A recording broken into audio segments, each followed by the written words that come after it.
Baik, selamat sore Pak. Perkenalkan nama saya Priska Yasmiati Serli, NIM 1803030022, kelas A, semester 6. Di sini saya ingin jelaskan review buku keempat tentang politik integrasi. Kebijakan publik selalu memperhatikan integrasi migran tertentu dan non-migran lain, serta dengan masyarakat secara keseluruhan. Apa yang dimaksud dengan integrasi jelas telah berubah dari waktu, dan dengan itu sifat tepat dari kebijakan yang dirancang untuk memperlakukan baik pada tingkat individu maupun masyarakat. Terlepas dari pergeseran landasan konseptual ini, sesuatu yang disebut integrasi telah menjadi tujuan kebijakan resmi selama 50 tahun terakhir atau lebih.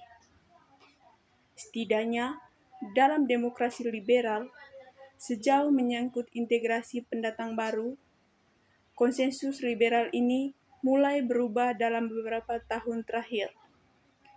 Saat ini, integrasi digunakan jauh lebih instrumental sebagai seperangkat persyaratan tetap dan terukur untuk pencapaian hak-hak tertentu, termasuk kewarganegaraan. Sementara, beberapa migran selalu dikecualikan dari kebijakan integrasi. Dapat melihat peningkatan yang signifikan dalam penciptaan penghalang untuk partisipasi mereka yang setara dalam sistem sosial. Dalam beberapa kasus, hal ini bahkan mempengaruhi warga negara yang diidentifikasi dengan migran yang menjadi sasaran khusus lainnya, termasuk kelompok etnis kulit hitam dan minoritas nasional atau yang kembali ke negara asalnya sendiri setelah tinggal di luar negeri.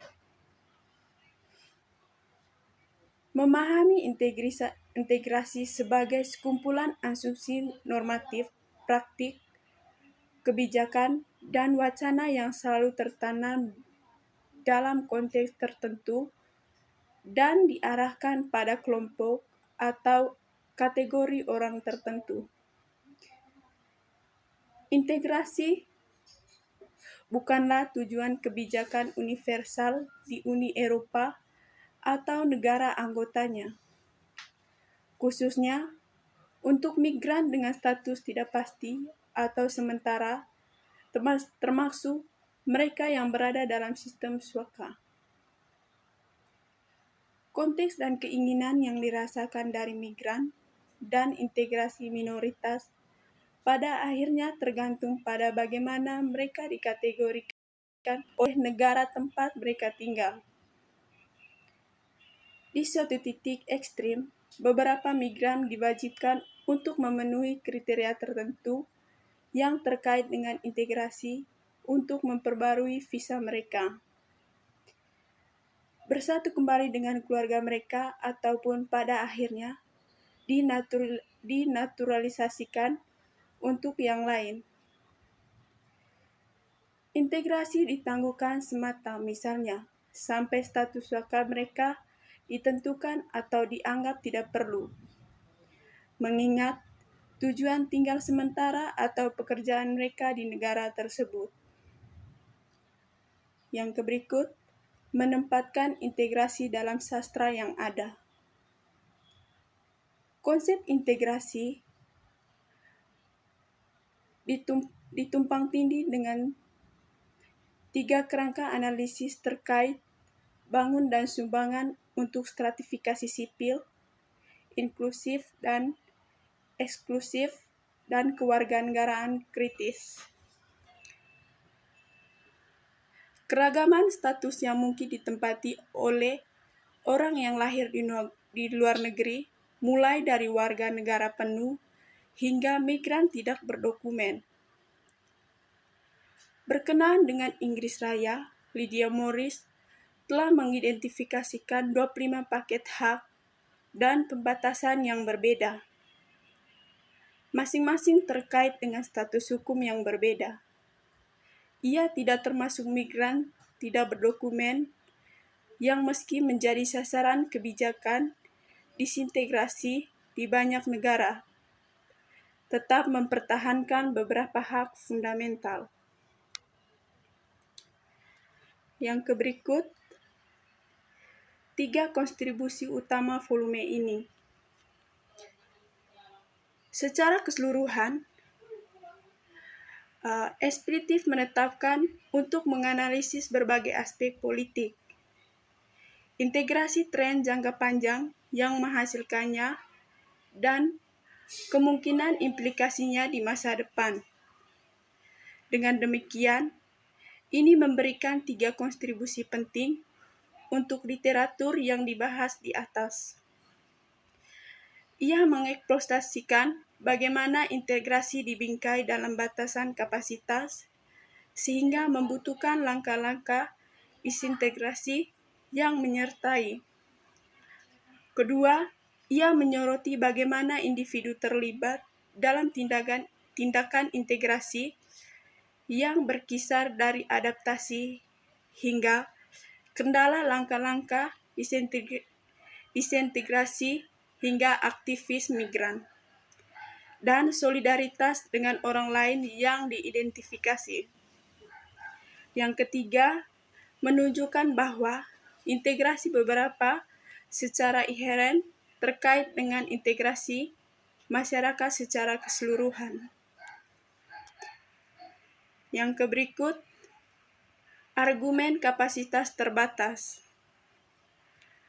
Beberapa kontribusi dalam buku ini menunjukkan bahwa kebijakan dan wacana integrasi seringkali dibangun dengan asumsi bahwa tidak semua orang dapat terintegrasi karena sumber daya, fasilitas, atau hanya penerimaan publik yang diperlukan untuk integrasi pendatang terbatas. Dengan kata lain, keberhasilan integrasi beberapa terkait dengan integrasi lain. Argumen kapasitas terbatas bersandar pada gagasan masyarakat sebagai wadah atau ruang terbatas dan sering tetapi tidak selalu terkait dengan konsepsi etnonasional tentang kepemilikan. Lebih jauh lagi, hal ini memerlukan pembatasan imigrasi atau jenis tertentu dan pemilihan siapa yang boleh tinggal dan berintegrasi dan siapa yang tidak boleh. Kriteria seleksi tersebut bagaimanapun tidak hanya sulit untuk diterapkan tetapi juga kontradiktif. Yang berikut, tindakan integrasi dan solidaritas. Kontribusi utama kedua dari koleksi ini adalah untuk menyoroti keterlibatan sentral individu yang menjadi fokus dari segala bentuk integrasi dan pemberlakuannya. Terlepas dari peran penting individu yang melekat dalam kewajiban yang diberikan kepada individu, sebagaimana dipaparkan, masih ada kecenderungan untuk membingkai kewajiban ini dalam istilah yang menyangkal lembaga apapun.